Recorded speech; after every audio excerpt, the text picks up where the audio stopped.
mana yang harus ku pilih.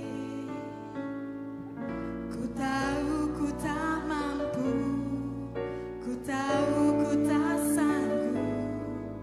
Hanya Kau Tuhan tempat jawabanku. Aku pun tahu ku tak pernah sendiri, sebab Engkau Allah yang menggendongku. Tanganmu membelaiku, cintamu memuaskanku. Kau mengangkatku ke tempat yang tinggi.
kami andalkan Tuhan. Amin.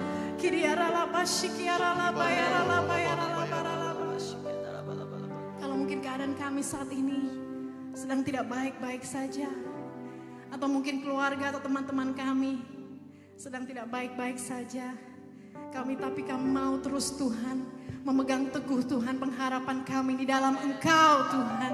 Karena Engkau Allah yang setia, Engkau Allah yang mampu, dan Engkau Allah yang adil.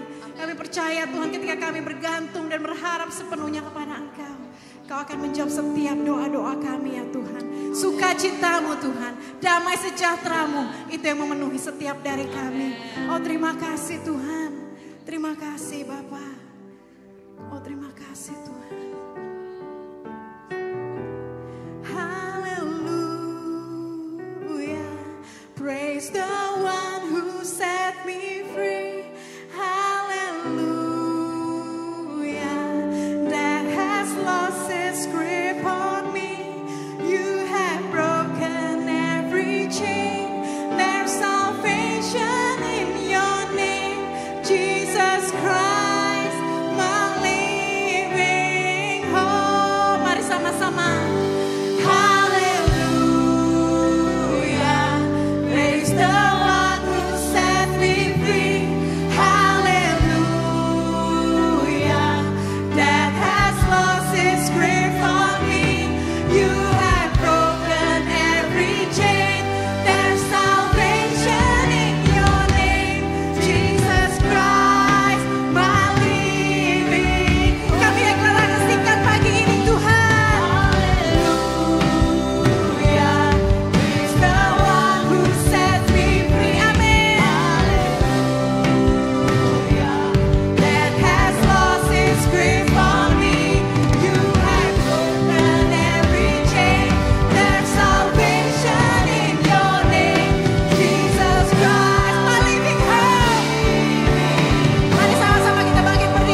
kasih Tuhan Yesus.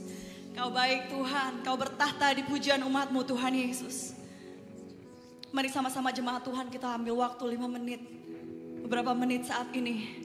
Mari sama-sama naikkan ucapan syukur-Mu sekali lagi.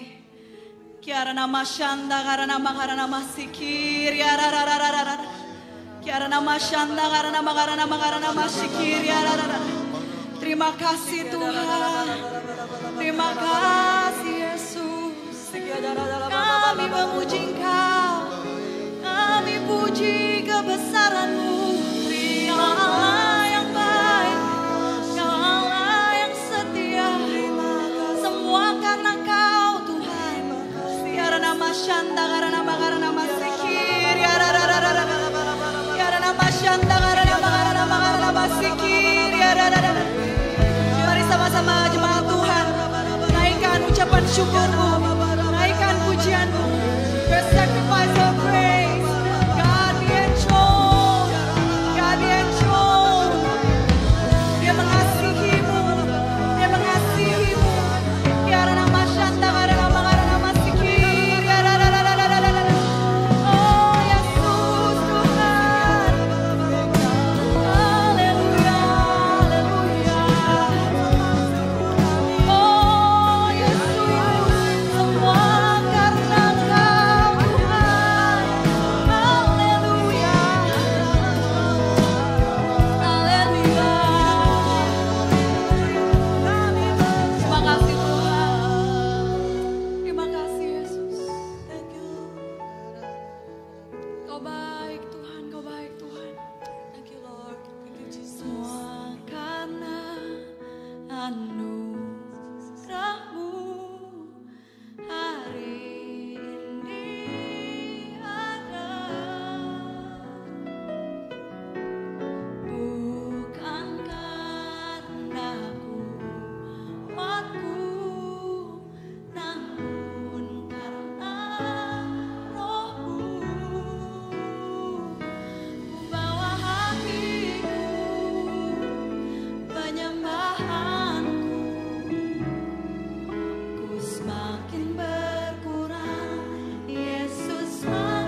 Shalom semuanya.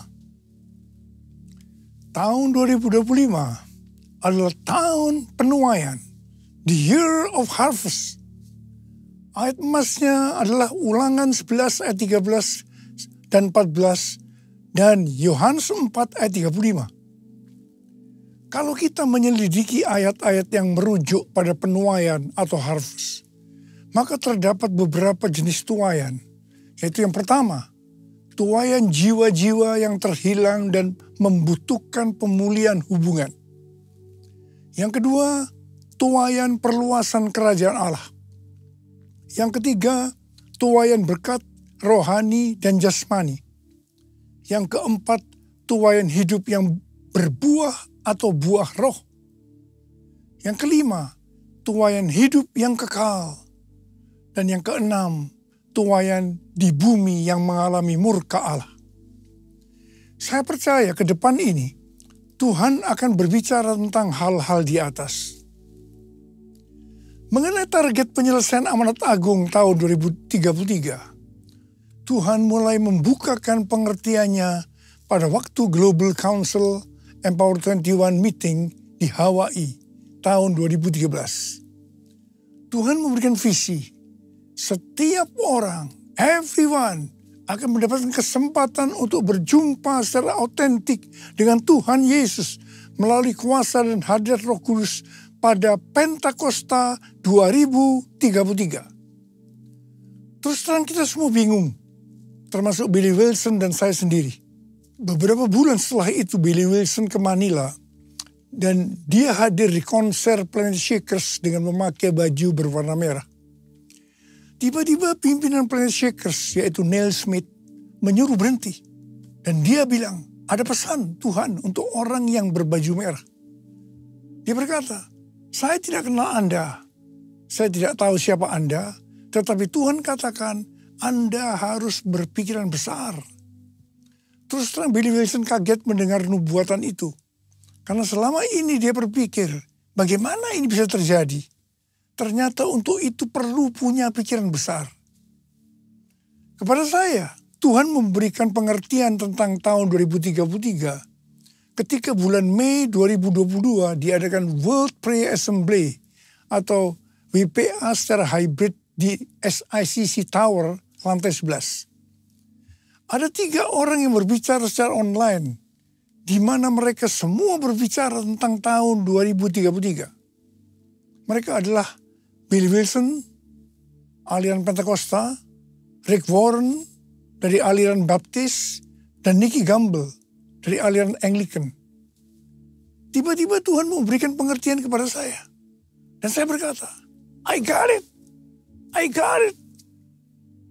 Nah, bulan Juli 2022, yaitu 2 bulan setelah pelaksanaan BPA tadi, waktu memulai renovasi Azusa Street Prayer Tower, saya bersaksi tentang hal itu. Di situ hadir Billy Wilson, Tim Hale yang saat itu menjabat sebagai Ketua Umum Church of God. Dan mereka pun menyambut baik kesaksian tersebut. Saya percaya ini merupakan konfirmasi bagi kita. Nah setelah itu, bulan Desember 2022, Billy Wilson dan Rick Warren mengumpulkan sekitar 26 orang pemimpin, kepala-kepala kegerakan dari kelompok-kelompok oikumene di New York untuk menyusun suatu pernyataan tentang panggilan kepada gereja sedunia untuk masuk ke dalam upaya penyelesaian amanat agung tahun 2033. Dikatakan, kita percaya bahwa dekade menjelang tahun 2033 akan menjadi dekade yang tidak pernah terjadi sebelumnya. Dan penginjilan kepada semua orang, everyone, di atas bumi akan terjadi. Setelah pertemuan itu, maka bulan Juli 2023, Empower 21 mengadakan kongres di Amsterdam dengan tema Everyone. Kemudian itu dilanjutkan dengan kongres Empower 21 Everyone Asia di SICC Indonesia pada tanggal 3 sampai 5 Juli 2024 dengan tema reaching every person on earth. Hari-hari ini banyak organisasi dan aliran Kristen termasuk Katolik Karismatik yang meyakini target untuk menyelesaikan amanat agung adalah tahun 2033. Ternyata kepada saya, Tuhan tidak berhenti hanya tentang penyelesaian amanat agung tahun 2033 saja. Tetapi Tuhan memberikan pengertian dari Matius 24 ayat 14. Jadi waktu murid-muridnya bertanya tentang tanda kedatangannya yang kedua dan akhir dari dunia ini, Tuhan Yesus menjawab salah satunya yang terdapat dalam Matius 24 ayat 14. Injil kerajaan ini akan diberitakan di seluruh dunia menjadi kesaksian bagi semua bangsa. Sesudah itu barulah tiba kesudahannya. Jadi setelah Injil diberitakan di seluruh dunia menjadi kesaksian bagi semua bangsa. Atau dengan kata lain, kalau amanat agung sudah selesai, sesudah itu barulah tiba kesudahannya. Tuhan Yesus datang kembali. Kata sesudah itu tidak ada seorang pun yang tahu. Bisa 1 hari, 1 bulan, 1 tahun, 5 tahun. Yang jelas tidak akan lama. Sebab Tuhan Yesus berkata, aku datang segera. Saya tidak pernah berkata Tuhan Yesus pasti datang tahun 2033. Itu tidak alkitabiah. Yang saya katakan, Tuhan Yesus bisa datang tahun 2033. Itu alkitabiah. Karena kedatangan Tuhan Yesus bisa sewaktu-waktu. Kita harus senantiasa berjaga-jaga dan berdoa. Orang yang merindukan kedatangannya pasti berjaga-jaga dan berdoa. Hosana, Hosana, datanglah Tuhan Yesus. Hosana, Hosana, ku merindukanmu. Ku merindukanmu. Ku merindukanmu.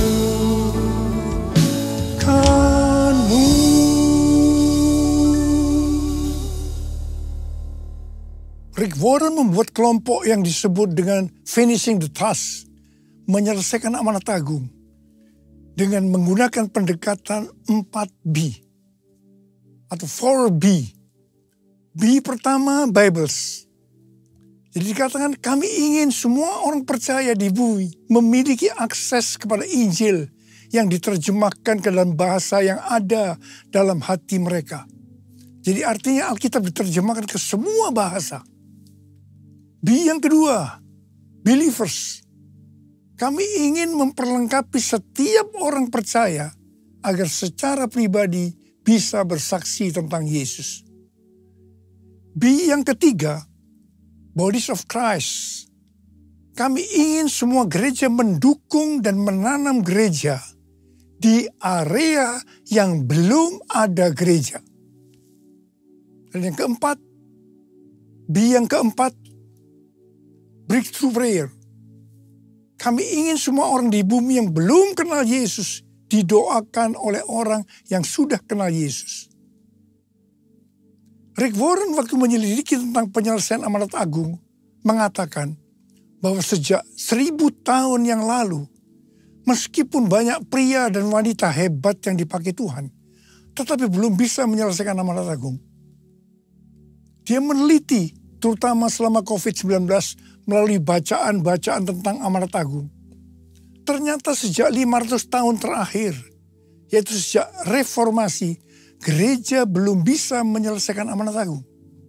Kenapa? Jawabannya, karena tidak ada upaya untuk melibatkan seluruh gereja. Dalam hampir di setiap kesempatan untuk membawa Injil ke seluruh dunia, hanya dipimpin sekelompok kecil orang kulit putih dari barat. Mereka tidak memobilisasi seluruh gereja Kristus. sehingga mereka tidak mampu melakukan. Dan Rick Warren berkata bahwa target untuk menyelesaikan amanat agung adalah tahun 2033. Puji Tuhan, ada gerakan penginjilan dunia yang dimulai tahun 1974 melalui Kongres Lausanne di Swiss. Temanya, biarlah bumi mendengar suaranya. Mereka menyerukan slogan seluruh gereja untuk membawa seluruh Injil ke seluruh dunia. The whole church to take the whole gospel to the whole world. Kongres perdana ini dipimpin oleh Billy Graham dan John Stott. Kongres ini menghasilkan perjanjian Lausanne atau Lausanne Covenant, sebuah dokumen dasar yang menguraikan teologi dan praktik pekerjaan misi. Dokumen ini secara luas dianggap sebagai misi yang paling penting yang dihasilkan di era Protestan. Dengan demikian, dokumen ini berfungsi sebagai pemersatu dan pendorong penginjilan dunia di era sesudah tahun 1974. Sesudah itu, Kongres Lausanne ini dilanjutkan di Manila, Filipina, tahun 1984 dengan tema Beritakanlah Kristus sampai Dia datang. Setelah itu Kongres Lausanne di Cape Town, Afrika Selatan, tahun 2010 dengan tema Kristus Pendamai Kita. Selama ini, Kongres Lausanne hanya diwakili oleh aliran Protestan. Tetapi pada Kongres Lausanne yang keempat di Seoul, Korea Selatan, pada September tahun 2024 yang lalu, aliran Pentakosta dan karismatik ikut bergabung melalui Pentecostal World Fellowship dan Empower 21.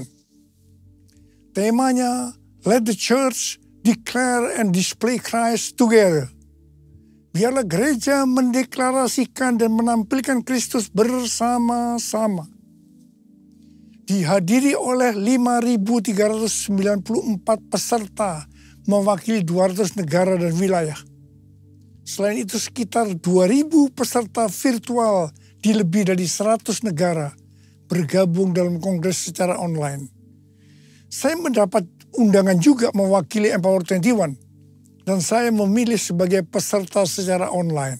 Declare Christ atau mendeklarasikan, memberitakan Tuhan Yesus adalah aspek utama dari iman Kristen dengan cara memberitakan siapa pribadi Yesus Kristus, kasih-Nya, anugerah-Nya, dan perbuatan-perbuatannya kepada seluruh umat manusia, everyone. Display Christ atau menampilkan Kristus artinya mewujudkan sifat-sifatnya, karakternya, dan ajarannya dalam kehidupan sehari-hari lewat gaya hidup kita. Menjadi garam dan terang, hidup yang berprestasi, hidup yang berbuah, hidup yang menjadi berkat. Dengan cara ini, maka kita akan disebut murid Kristus. Dan mereka yang melihat kita akan memuliakan Bapa yang di sorga. Ini yang harus kita lakukan untuk menyelesaikan amanat agung tahun 2033. Haleluya! Bumi penuh kemuliaan-Nya, bumi penuh kemuliaan-Nya, bumi penuh kemuliaan-Nya. Sucilah Tuhan, sucilah Tuhan, sucilah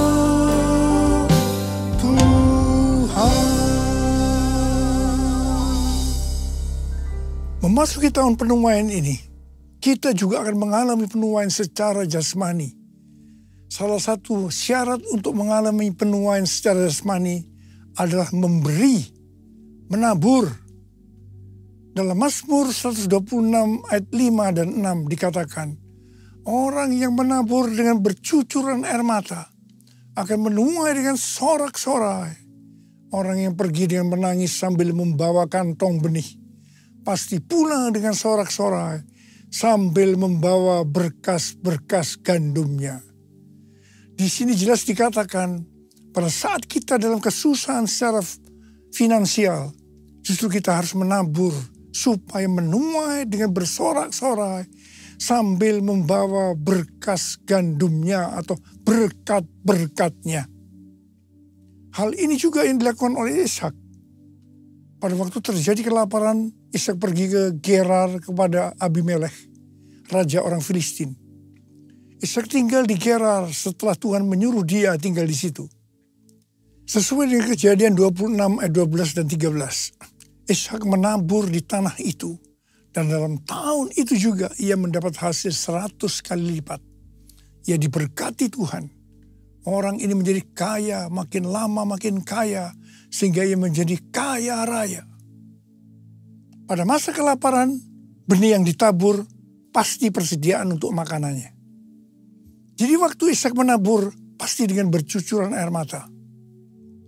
Dia tidak tahu kapan kelaparan akan berakhir. Ishak menabur di tanah yang ditentukan oleh Tuhan.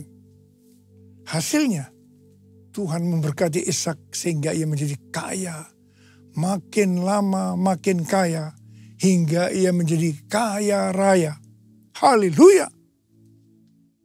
Dalam 2 Korintus 9 ayat 6 dan 7 dikatakan, perhatikanlah ini, orang yang menabur sedikit akan menuai sedikit juga. Dan orang yang menabur banyak akan menuai banyak juga. Hendaklah masing-masing memberi menurut kerelaan hatinya. Jangan dengan sedih hati atau karena paksaan.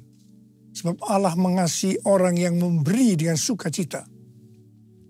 Sehubungan dengan berkat atau kekayaan yang Tuhan berikan kepada kita, maka ada 3 macam teologi. Yaitu yang pertama, teologi kemiskinan. Yang kedua, teologi kemakmuran. Yang ketiga, teologi penata layanan. GBI menganut teologi penata layanan. Dalam hal memberi, prinsip teologi kemiskinan adalah karena kewajiban. Bisa jadi tidak rela, sedih karena terpaksa. Sedangkan prinsip teologi kemakmuran, fokusnya hanya untuk mendapat sesuatu nantinya. Tetapi prinsip teologi penata layanan, kita memberi, kita menabur karena mengasihi Tuhan. Ini pasti dilakukan dengan sukarela. Dikatakan Allah mengasihi orang yang memberi dengan sukacita. Ada 3 macam respon dari orang percaya dalam hal memberi. Yaitu respon pertama, bagi yang memiliki hubungan yang intim dengan Tuhan. Mereka memberi dengan standar tinggi. Yaitu senantiasa berupaya memberikan yang terbaik untuk Tuhan. Sebagai contoh Maria yang intim dengan Tuhan. Mengurapi kaki Tuhan Yesus dengan rambutnya. Dengan minyak narwastu yang mahal harganya. Yaitu sekitar 300 dinar. Itu merupakan upah 1 tahun bagi seorang pekerja. Jadi sangat besar nilainya. Dan ini merupakan persembahan yang terbaik. Respon yang kedua, bagi mereka yang tidak intim dengan Tuhan. Mereka hanya dapat memahami bahwa memberi persembahan secara materi itu hanya sebagai hukum yang tertulis. Ketika yang lain sudah dengan tekun dan setia memberi persembahan persepuluhan, persembahan khusus, dan persembahan sulung, dia masih sibuk menyelidiki apakah persembahan-persembahan itu alkitabiah atau tidak. Respon yang ketiga, bagi mereka yang cinta uang dan pencuri kas milik Tuhan, seperti Yudas Iskariot, akan mengkritik orang seperti kepada Maria yang memberikan persembahan yang terbaik kepada Tuhan. Yaitu minyak narwastu yang mahal harganya dengan dalih. Mengapa tidak diberikan kepada orang miskin saja? Demikian juga mereka yang termasuk orang-orang seperti ini akan menyamaratakan semua pendeta yang mengajar tentang memberi persembahan uang sebagai golongan pendeta yang mencari keuntungan dari jemaat. Bukan rahasia lagi. Bahwa cukup banyak pendeta yang takut untuk memberikan pelajaran tentang kebenaran. Memberi persembahan uang. Apa akibatnya? Akibatnya baik pendeta itu maupun jemaatnya gagal untuk menerima berkat yang terbaik yang Tuhan sediakan. Kesimpulannya, memberi persembahan materi dalam kemurahan hati hanya dilakukan oleh orang-orang yang hidupnya intim dengan Tuhan. Orang yang benar-benar mengasihi Tuhan. Saya berdoa agar berkat yang terbaik dari Tuhan akan kita terima dalam tahun 2025 ini. Karena kita intim dengan Tuhan. Bless the Lord, oh my soul. Oh my soul. Worship His holy name. Sing like never before. My soul, I worship your holy name. Bless the Lord, oh my soul, oh my soul, worship His holy name. Sing like never before, oh my soul, I worship your holy name. Worship your holy name. I worship your holy name. Lebih dari 14 tahun yang lalu, Tuhan berbicara kepada kita tentang persembahan sulung. Dari Amsal 3 ayat 9 dan 10 yang berkata, muliakanlah Tuhan dengan hartamu, dan dengan hasil pertama dari segala penghasilanmu, maka lumbung-lumbungmu akan diisi penuh sampai melimpah-limpah, dan bejana pemerahanmu akan meluap dengan air buah anggurnya. Sesuai dengan referensi dari catatan Amsal 3 ayat 9 dan 10 dari The Apologetic Study Bible, dan catatan Alkitab Penuntun Hidup Berkelimpahan dari Life Application Study Bible versi Injili, maka yang dimaksudkan dengan persembahan sulung adalah hasil pertama yang merupakan hasil terbaik secara kualitas dan kuantitas. Hasil pertama dari gaji kita, bukan sisa-sisa. Persembahan sulung untuk tahun 2025 adalah seluruh penghasilan yang didapatkan pada bulan Januari 2025 yang diberikan pada bulan Februari 2025. Dalam Alkitab, Tuhan Yesus sendiri yang menyinggung tentang memberikan persembahan dari seluruh penghasilan seorang janda miskin dalam Markus 12 ayat 41 sampai dengan 44. Pada suatu kali, Yesus duduk menghadapi peti persembahan dan memperhatikan bagaimana orang banyak memasukkan uang ke dalam peti itu. Banyak orang kaya memberikan jumlah yang besar. Lalu datanglah seorang janda yang miskin, dan ia memasukkan 2 uang tembaga, yaitu uang receh terkecil. Yesus memanggil murid-muridnya dan berkata kepada mereka, sesungguhnya aku berkata kepadamu, janda miskin ini memberi lebih banyak daripada semua orang yang memasukkan uang ke dalam peti persembahan. Sebab mereka semua memberi dari kelimpahannya, tetapi janda ini memberi dari kekurangannya. Semua yang dimilikinya, yaitu seluruh nafkahnya.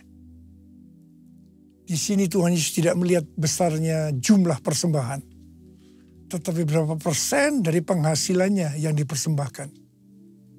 Meskipun jumlah persembahan janda miskin itu relatif kecil dibandingkan orang kaya tadi, tetapi Tuhan Yesus berkata, janda miskin ini memberikan lebih banyak dibandingkan dengan semua orang kaya itu. Mengapa? Karena persembahan yang diberikan janda miskin itu adalah seluruh nafkahnya, yaitu seluruh yang dia miliki. Ini contoh memberi karena sungguh-sungguh mengasihi Tuhan.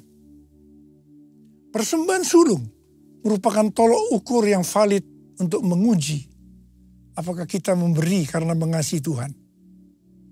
Persembahan sulung diberikan dengan kerelaan hati dan ucapan syukur, bukan karena paksaan. Sekali lagi saya mau katakan, bukan karena paksaan. Amsal 11 ayat 24 dan 25 berkata, ada yang menyebar harta, tetapi bertambah kaya. Ada yang menghemat secara luar biasa, namun selalu berkekurangan. Siapa banyak memberi berkat, diberi kelimpahan. Siapa memberi minum, ia sendiri akan diberi minum. Tahun 2025 adalah tahun penuaian baik secara rohani maupun secara jasmani. Kita akan berkata bahwa tahun 2025 akan lebih baik dari tahun 2024. Kita akan mengalami berkat yang melimpah meskipun dunia mengalami kekacauan. Haleluya. Ada berapa banyak di antara saudara yang percaya bahwa tahun 2025 akan lebih baik dibanding tahun 2024. Karena kasih Tuhan selalu baru tiap pagi. Selalu baru tiap minggu. Selalu baru tiap bulan. Selalu baru tiap tahun. Ada berapa banyak berkata, Tuhan saya percaya tahun 2025 akan lebih baik dibanding tahun 2024. Mari angkat tangan kita. Katakan bersama saya. Aku percaya berkat-Mu atasku melimpah. Kebajikan, kemurahan selalu mengikutiku. Ku puji, ku sembah Kau Tuhan. Sekali lagi katakan. Aku percaya berkat-Mu atasku melimpah. Kebajikan, kemurahan selalu mengikutiku. Ku puji, ku sembah Kau Tuhan. Ku puji, ku sembah Kau Tuhan. Ku puji, ku sembah Kau Yesus. Mari angkat tangan kita di hadapan Tuhan. Berbahasa roh.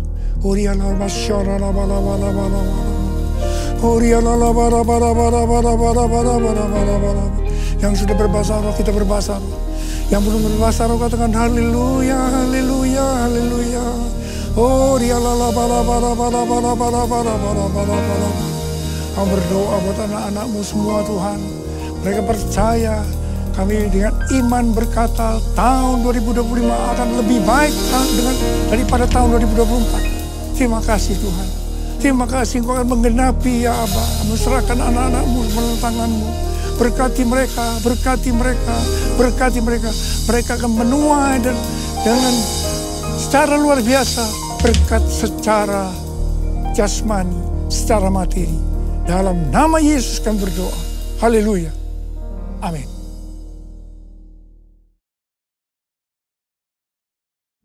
Kita akan memasuk dalam perjamuan kudus. Kita akan mengingat ayat ini.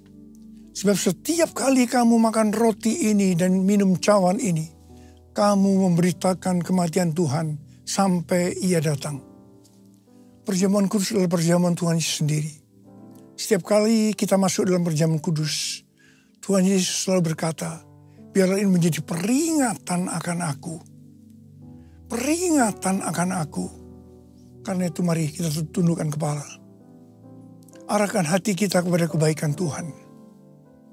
Saudara, mari. Bapa, siapakah kami sebelum kami mengenal Engkau? Kami semua orang berdosa. Upah dosa adalah maut, mati. Tapi Engkau tidak berdosa dijadikan dosa oleh karena kami semua. Engkau harus turun dari sorga mulia, mati, ganti kami dengan penderitaan yang luar biasa. Sungguh kalau kami pikirkan betapa baiknya Engkau Tuhan. Kau jadikan kami sebagai anak-anak-Mu. Engkau memberkati, Engkau membela, Engkau melindungi, Engkau menyembuhkan kami. Engkau juga menegur kalau kami salah, ya Aba. Itu Engkau, ya Aba. Tuhan Yesus akan memberkati kita melalui perjamuan kudus. Tapi Tuhan mau kita makan dan minum dengan cara yang benar. Karena itu masing-masing sekarang introspeksi. Lihat keadaan diri masing-masing. Jangan menyimpan dosa. Kalau ada dosa yang Tuhan ingatkan yang belum diselesaikan dengan Tuhan, langsung minta ampun. Minta ampun supaya diberkati. Supaya diberkati. Tuhan, Kau melihat anak-anak-Mu yang sedang berdoa, Tuhan. Ampuni kami, ampuni Tuhan, ampuni kami, ampuni. Layakkan kami untuk masuk dalam perjamuan kudus. Kami akan masuk dalam perjamuan kudus dengan hati yang penuh ucapan syukur. Dalam nama Yesus kami berdoa. Amin. Sekarang, mari angkat roti di tangan kanan kita tinggi-tinggi. Sebab apa yang telah kuteruskan kepadamu telah aku terima dari Tuhan. Yaitu bahwa Tuhan Yesus pada malam waktu Ia diserahkan mengambil roti. Dan sesudah itu Ia mengucap syukur atasnya. Ia memecah-mecahkannya dan berkata, inilah tubuhku yang diserahkan bagi kamu. Perbuatlah ini menjadi peringatan akan aku. So yang dikasih Tuhan, bukankah roti yang kita pecah-pecahkan ini adalah persekutuan kita dengan tubuh Kristus. Mari kita makan dalam nama Yesus.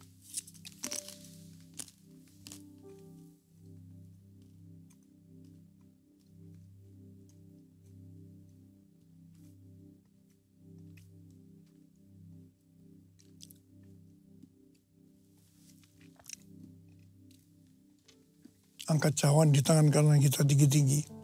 Demikian juga yang mengambil cawan sesudah makan lalu berkata, cawan ini adalah perjanjian baru yang dimeteraikan oleh darahku.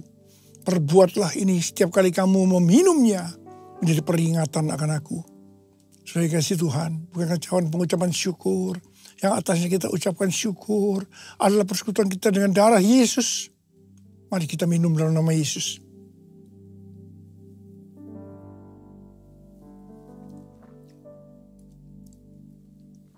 Angkat tangan kita. Ucapkan syukur dengan suara, jangan diam.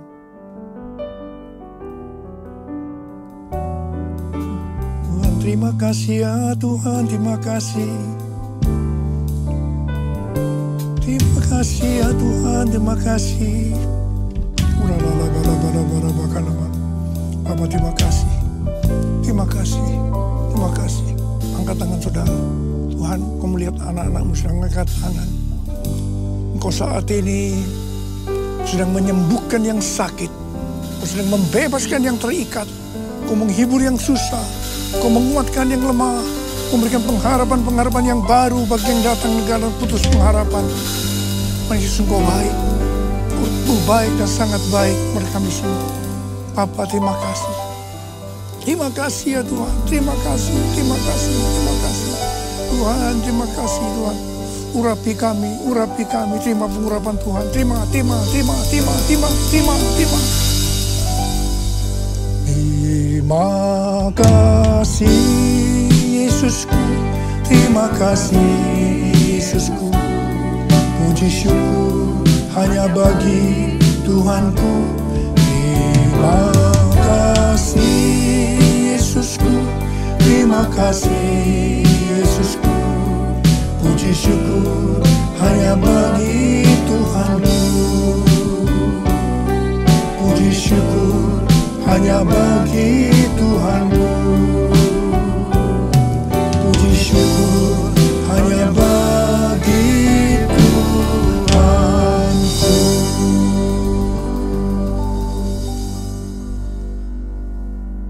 Sekarang terimalah berkat Tuhan. Kasih karunia berlimpah-limpah daripada Allah Bapa dalam Anak yang tunggal Yesus Kristus.